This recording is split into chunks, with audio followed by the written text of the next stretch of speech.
द्रौपदी मुर्मू ने गुरुवार को विपक्ष के उम्मीदवार यशवंत सिन्हा को एक तरफा मुकाबले में हराने के साथ ही भारत की पहली आदिवासी राष्ट्रपति निर्वाचित होकर इतिहास रच दिया। द्रौपदी मुर्मू ने देश के 15वें राष्ट्रपति बनने के लिए निर्वाचक मंडल सहित सांसदों और विधायकों के मतपत्रों की गणना में 64% से अधिक मान्य मत प्राप्त करने के बाद सिन्हा के खिलाफ भारी अंतर से जीत हासिल की। 10 घंटे से अधिक समय तक चली मतगणना प्रक्रिया की समाप्ति के बाद निर्वाचन अधिकारी पीसी मोदी ने मुर्मू के विजेता घोषित किया और कहा कि उन्हें सिन्हा के 3,80,177 मतों के मुकाबले 6,76,803 मत हासिल हुए। इससे आगे की कहानी बताने से पहले आप हमारे चैनल पर नए आए हैं तो हमारे चैनल स्टार सूचना न्यूज को सब्सक्राइब कर लें। फेसबुक पेज पर जाकर फेसबुक पेज को लाइक कर लें।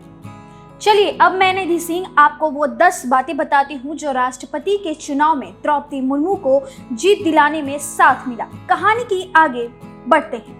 राज्य के कई विधायकों ने अपने दलों के रुख विपरीत जाकर राष्ट्रपति पद के चुनाव में राष्ट्रीय जनतांत्रिक गठबंधन की उम्मीदवार द्रौपदी मुर्मू के पक्ष में मतदान किया और उन्हें विपक्षी खेमों के प्रत्याशी यशवंत सिन्हा को पराजित करने में मदद की है। अब दूसरी बातें, भारतीय जनता पार्टी के सूत्रों ने दावा किया कि 125 विधायकों ने क्रॉस वोटिंग की। मतगणना में भी सामने आया है कि मुर्मू को 17 सांसदों की क्रॉस वोटिंग का लाभ मिला। असम, झारखंड और मध्य प्रदेश के विपक्षी दलों के विधायकों की अच्छी खासी संख्या ने भाजपा राष्ट्रीय जनतांत्रिक गठबंधन की उम्मीदवारी के पक्ष में मतदान किया। अब तीसरी बात, माना जा रहा है कि असम के 22 और मध्य प्रदेश के 20 विधायकों को क्रॉस वोटिंग की है। बिहार के, छत्तीसगढ़ के 6, वही गोवा के 4 और गुजरात के 10 विधायकों ने भी क्रॉस वोटिंग की होगी।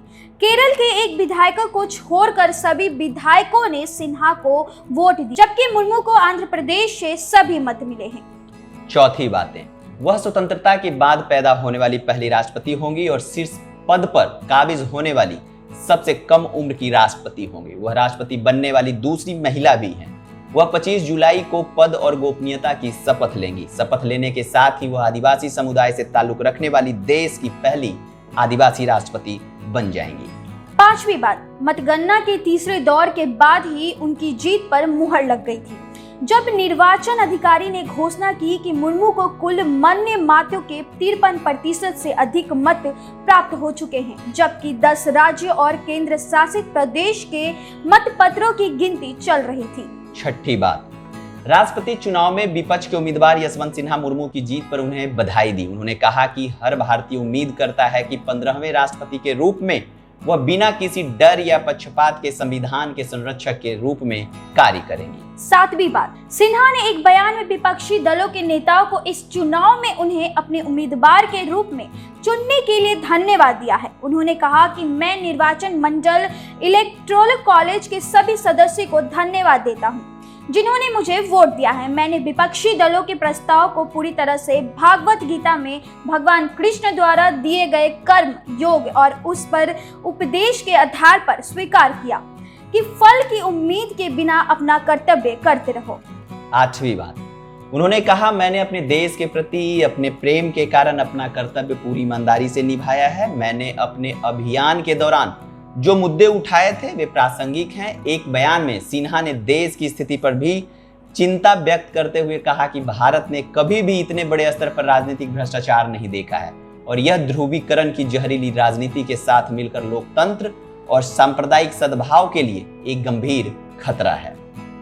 नौवीं बात, साथ में उन्होंने यह भी कहा कि अपने चुनाव अभियान के दौरान उन्होंने देश और आम लोगों के सामने प्रमुख मुद्दे पर विपक्षी दलों के विचारों, चिंता और प्रतिबद्धताओं के सामने रखने का प्रयास किया है। सिन्हा ने कहा कि मैंने विपक्षी दलों को उनके नेताओं के खिलाफ प्रवर्तन निदेशालय, ईडी, केंद्रीय अन्वेषण ब्यूरो, सीबीआई, आयकर विभाग और यहां तक कि राज्यपाल के कार्यालयों को खुलेआम और बड़े पैमाने पर हथियार बनाने पर कड़ी चिंता व्यक्त की है। 10वीं बात, प्रधानमंत्री नरेंद्र मोदी और भाजपा अध्यक्ष जेपी नड्डा मुर्मू को बधाई देने के लिए उनके आवास पर गए। मोदी ने कहा कि आजादी के अमृत महोत्सव में पूर्वी भारत के सुदूर हिस्सों से ताल्लुक रखने वाली एक आदिवासी समुदाय में जन्मी नेता को राष्ट्रपति निर्वाचित कर भारत ने इतिहास रच दिया है।